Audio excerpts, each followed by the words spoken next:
buenas tardes, días, noches, como sea que estés o estén. El día de hoy les voy a presentar la historia de la radio en México. Cuando mencionamos la palabra radio y cómo se originó, bueno, de primera instancia nos llega a la mente la idea de Nikola Tesla y demás exponentes de la tecnología o ciencia, como quieran verlo, extranjeros. Porque sí, sabemos que cómo empezó y cómo se originó debido a ellos y más factores, pero no sabemos exactamente cómo se originó en México, que es nuestro país. Y pues eso voy a relatar en esta pequeña exposición. La radio en México, como se menciona, es un medio de comunicación masivo con 98% de penetración nacional y una mayor diversidad de propietarios y programación que la televisión. Es un modelo similar al de radio de los Estados Unidos, como dije anteriormente.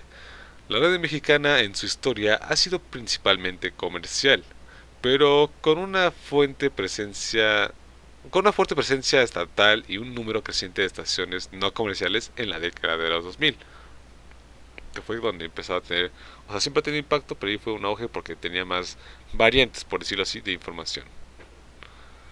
Sus inicios. La primera transmisión de la primera estación de radio en México fue el 9 de octubre de 1921.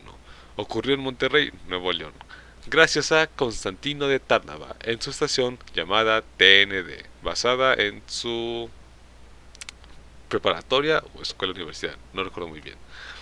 Constantino de Tárnava Garza fue un científico, investigador e ingeniero electro mexicano, a quien se le considera el pionero y padre de la radiodifusión en México y Latinoamérica.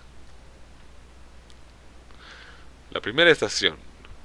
Bueno, pues como se menciona, la primera estación que surgió en México en la radio fue la B Grande, que es la más antigua del país y llevaba o llevan, discúlpenme, no sé, no encontré la información correcta, lleva o llevaba 91 años ininterrumpidos al aire. Creo que sí es actualmente. Su influencia. Bueno, como he dicho, la radio es el medio de comunicación más eficiente en caso de emergencias, dada su cobertura de 99% del territorio nacional. Sigue siendo un objeto de alcance para la mayoría de las personas, que en ese entonces y actualidad sigue siendo una opción certera de información. Además, las empresas de la radio y la televisión generan más de 21.000 empleos directos y un número más de 3 veces mayor que empleos indirectos. Su consolidación. A partir de 1930 la radio se consolida en la población mexicana. En ese año comenzó a utilizarse a la radio como un método de informativo. México estableció esa modalidad siendo uno de los países pioneros en el mundo. El primer servicio de información de noticias lo creó CEN, Radio Mundial, dirigida por Félix Palivicini.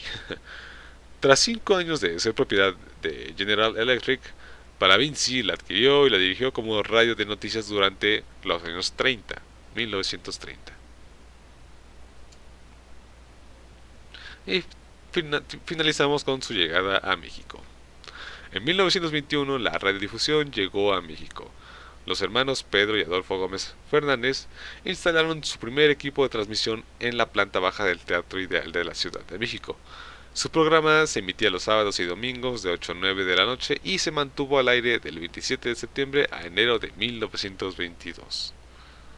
Y con esto finalizamos una pequeña pero relativamente importante exposición sobre cómo inició la radio, sus orígenes y qué es lo que abarcaba en sus primeros días. Muchas gracias. Y aquí las fuentes de información. Gracias.